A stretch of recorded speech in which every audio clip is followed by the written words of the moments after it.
प्राचीन समय की बात है जब महात्मा बुद्ध अपनी शिक्षाओं का प्रचार कर रहे थे। उनके पास हर तरह के लोग आते थे, कोई ज्ञान की खोज में तो कोई शांति और सुकून की तलाश में। बुद्ध हमेशा धैर्यपूर्वक सभी की समस्याओं को सुनते और उन्हें उनके जीवन में संतुलन और समझ लाने के मार्गदर्शन देते थे। एक दिन बुद्ध एक छोटे से गांव में अपने शिष्यों के साथ ध्यान कर रहे थे। वहां गांव के लोग भी बड़ी संख्या में इकट्ठा होते थे और बुद्ध की शिक्षाएं सुनते थे। एक दिन गांव का एक क्रोधित व्यक्ति बुद्ध के पास आया। उसका स्वभाव बहुत ही उग्र था और वह हमेशा लोगों से झगड़ता रहता था। जब उसने बुद्ध के शांत स्वभाव और लोगों पर उनके प्रभाव को देखा तो उसे ईर्ष्या होने लगी। वह व्यक्ति बुद्ध के पास आया और उनके सामने जोर जोर से चिल्लाने लगा, तुम कौन होते हो हमें सही और गलत का पाठ पढ़ाने वाले?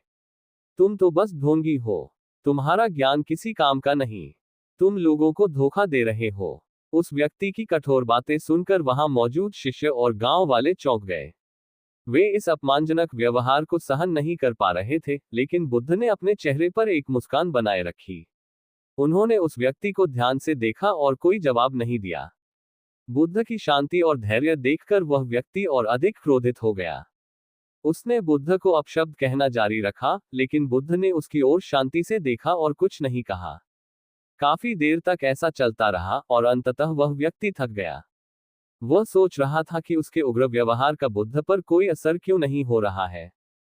थककर वह चुप हो गया और बुद्ध की प्रतिक्रिया का इंतजार करने लगा। बुद्ध ने तब बहुत ही शांत स्वर में उससे कहा, भाई, यदि कोई व्यक्ति तुम्हारे पास उपहार लेकर आता है और तुम उस उपहार को स्वीकार नहीं करते तो वह उपहार किसका होगा? उस व्यक्ति ने आश्चर्यचकित होकर उत्तर दिया, यदि मैं उसे स्वीकार नहीं करता तो वह उपहार उसी का रहेगा जिसने उसे लाया है। बुद्ध ने मुस्कुराते हुए कहा, बिल्कुल सही। ठीक उसी प्रकार तुम मेरे लिए जो भी क्रोध, अपशब्द या गुस्सा लाए हो, यदि मैं इसे स्वीकार नहीं करता तो ये सब तुम्हारे ही पास रहेगा। उस व्यक्ति को ये सुनकर गहरा धक्का लगा। उसे महसूस हुआ कि वह अपने ही क्रोध और ईर्ष्या में जल रहा था, जबकि बुद्ध उसकी बातों से अप्रभावित और शांत थे। उसे यह समझ में आया कि क्रोध और घृणा केवल उसे ही नुकसान पहुंचा रही थी, जबकि बुद्ध अपनी शांति और करुणा में अडिग थे। बुद्ध की बातों ने उस व्यक्ति के दिल को छू लिया। उसने महसूस किया कि बुद्ध के पास एक असाधारण धैर्य और समझ थी। उसने अपने गलत व्यवहार के लिए बुद्ध से क्षमा मांगी और उनके चरणों में झुक गया। उसने कहा, हे भगवान, मुझे माफ कर दीजिए। मैं अज्ञानता के अंधकार में था और अपनी ईर्ष्या और क्रोध से अंधा हो गया था। आपने मेरे भीतर की बुराइयों को उजागर किया और मुझे सही मार्ग दिखाया। बुद्ध ने उसे स्नेहपूर्वक उठाया और कहा, क्रोध और घृणा अज्ञानता के परिणाम है। जब तक हम इस अज्ञानता से बाहर नहीं निकलते तब तक हम दुखी रहते हैं। करुणा और समझ ही सच्ची शांति की कुंजी है। वह व्यक्ति पूरी तरह से बदल गया और बुद्ध का अनुयायी बन गया। उसने अपने जीवन में करुणा, धैर्य और सहनशीलता के मूल्यों को अपनाने का प्रण लिया। उसकी ईर्ष्या और क्रोध अब शांति और प्रेम में बदल गए थे। वह बुद्ध के साथ उनके उपदेशों को और गहराई से समझने के लिए यात्रा करने लगा।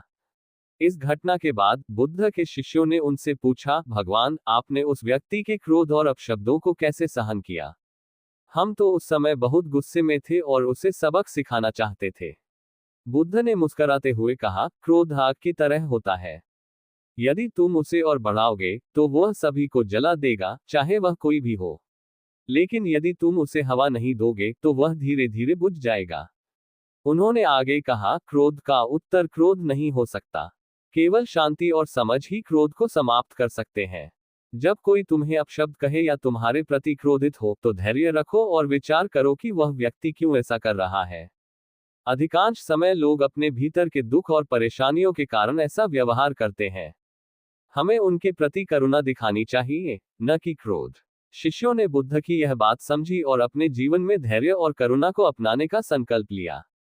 कहानी का संदेश। यह कहानी हमें सिखाती है कि क्रोध और अपशब्दों का उत्तर धैर्य और करुणा से देना चाहिए।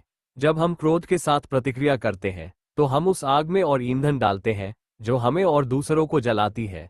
लेकिन जब हम धैर्य रखते हैं और शांत रहते हैं तो हम उस आग को शांत कर सकते हैं। महात्मा बुद्ध की शिक्षा आज भी हमें यही सिखाती है कि शांति, करुणा और समझ के साथ हम जीवन के कठिन समयों में भी सच्ची शांति और संतुलन पा सकते हैं। निष्कर्ष, महात्मा बुद्ध की यह कहानी न केवल उनके धैर्य और करुणा का उदाहरण है, बल्कि यह हमारे लिए एक महत्वपूर्ण पाठ भी है। जीवन में कई बार हमें ऐसे लोग मिलते हैं जो क्रोध, घृणा या ईर्ष्या से प्रेरित होकर हमारे साथ बुरा व्यवहार करते हैं। ऐसे समय में हमें बुद्ध की शिक्षा को याद रखना चाहिए और धैर्यपूर्वक करुणा के साथ प्रतिक्रिया देनी चाहिए। यही सच्ची समझ और शांति का मार्ग है।